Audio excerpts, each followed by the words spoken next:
अरब सागर में ईरान के खिलाफ अमेरिकी नाकेबंदी। अरब सागर में अमेरिका के 3 डिस्ट्रॉयर तैनात, यूएसएस ट्रक्सटन और यूएसएस राफेल पेराल्ट, यूएसएस मेसन को तैनात किया गया। सेंटकॉम ने जारी किए तीनों डिस्ट्रॉयर की तस्वीरें। तो आप देखिए कैसे ये तैनाती बढ़ाई जा रही है, सघन तैनाती एक तरीके से कह सकते हैं। आने वाले दिनों की रणनीति स्पष्ट नजर आ रही है।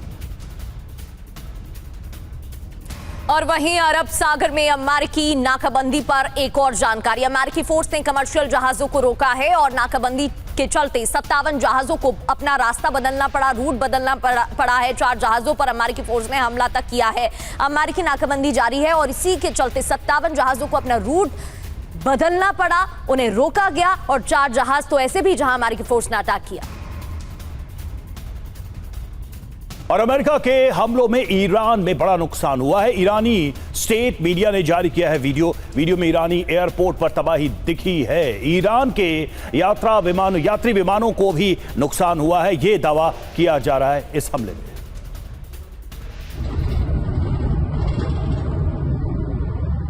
तो देखिए तस्वीरें जारी की गई और यह कहा गया कि यात्री विमानों को नुकसान पहुंचा है इस हमले में। एयरपोर्ट का यह वीडियो बताया जा रहा है जो ईरानी मीडिया की तरफ से जारी किया गया है। अमेरिका ने जो हमला किया उससे बड़ा नुकसान हुआ है। ईरानी मीडिया के हवाले से यह कहा गया है कि एयरपोर्ट पर तबाही नजर आई है, ईरान के यात्री विमानों को नुकसान पहुंचा है। हॉर्मूज में कई शिप में आग लगने के संकेत भी हैं। दरअसल नासा के सैटेलाइट ने आग डिटेक्ट की है। कल रात अमेरिकी ईरान के एयर अटैक के बाद ये संकेत दिए गए हैं कि कई शिप में आग लगी है। नासा के सैटेलाइट ने ही आग को डिटेक्ट किया है। तो ये देखिए सैटेलाइट तस्वीर जिसके जरिए ये बताने की कोशिश की गई है कि कई शिप ऐसे हैं जो आग की चपेट में आए हैं।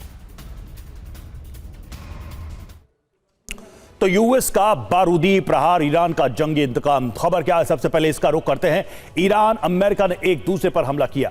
ईरान ने अमेरिकी जहाजों पर हमला किया, अटैक किया। इतना ही नहीं, अमेरिका ने ईरानी ठिकानों पर भी हमला किया है। लेकिन अमेरिका ने कहा क्या है कि 3 गाइडेड मिसाइल डिस्ट्रॉयर पर ईरान ने हमला किया, जिसके बाद यह अटैक उसकी तरफ से किए गए। यूएसएस ट्रक्सटन, यूएसएस मेसन और यूएसएस राफेल पेराल्टा पर भी हमला हुआ। मिसाइलों, ड्रोन और छोटी नावों से अटैक किया गया। हॉर्मुज से ओमान की खाड़ी की तरफ बढ़ रहे थे ये डिस्ट्रॉयर। वहीं यूएस रक्षा मंत्रालय का ईरानी हमलों को नाकाम करने का दावा भी सामने आया। ईरान ने इस पर क्या कहा? अमेरिका ने युद्ध विराम का उल्लंघन किया है। स्ट्रेट ऑफ हॉर्मुज की ओर जा रहे ईरानी तेल टैंकर पर हमला किया गया। ईरानी सेना ने अमेरिकी सुरक्षा बलों पर जवाबी कार्रवाई की। अमेरिकी सैन्य जहाजों को भारी नुकसान पहुंचाया है और उसके बाद जो हालात हैं वो आपके सामने, इन हमलों के बाद की तस्वीरें भी सामने आई हैं। देखिए समुद्र में ईरान से भिड़ंत पर अमेरिकी राष्ट्रपति ट्रंप ने क्या कहा है वो भी आपको सुनाते हैं। और इस पर बातचीत करने के लिए मेहमानों का रुख करेंगे। Ashwini Srivastava, cease fire is under fire, ये कैसा सीज फायर है? यहां हमले भी हो रहे हैं, डिस्ट्रॉयर पर ईरान भी हमला कर रहा है, डिस्ट्रॉयर डिप्लॉय किया जा रहा है, सिविल जो एयरक्राफ्ट हैं उन पर अटैक किया गया। कम से कम ईरान की मीडिया में तो यही दावा किया जा रहा है। इस तरह के सीज फायर का अर्थ क्या है? और बातचीत से पहले अगर इस तरह के हमले किए जा रहे हैं तो बातचीत किस दिशा में बढ़ेगी? मतलब कि बातचीत के लिए माहौल कैसे बनेगा, कॉन्फिडेंस बिल्ड कैसे हुआ है? वो कहते हैं कि सीबीएम, बातचीत से पहले कॉन्फिडेंस बिल्डिंग मेजर्स उठाए जाते हैं। क्या ये है सीबीएम? हाँ बिल्कुल रवि, देखो एक बात तो है, कहीं ना कहीं दोनों देश चाहते हैं बातचीत निकले और बहुत प्रेशर है डोनाल्ड ट्रंप को भी। 4-5 चीजें हैं जिसके कारण वो चाहते हैं कि कोई ना कोई बातचीत हो और कोई नतीजा निकले। उन्होंने 14 पॉइंट का मेमोरेंडम 1 पेज का भेजा हुआ ईरान पे।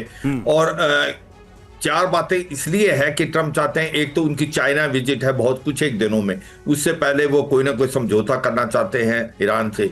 दूसरा उनको ये है कि 14 जुलाई को 250 साल पूरे होते हैं इंडिपेंडेंस के अमेरिका के, वो सेलिब्रेशन से पहले। तीसरा उनकी खुद की अप्रूवल रेटिंग बहुत ज़्यादा घट गई है, मिड टर्म इलेक्शन है नवंबर में।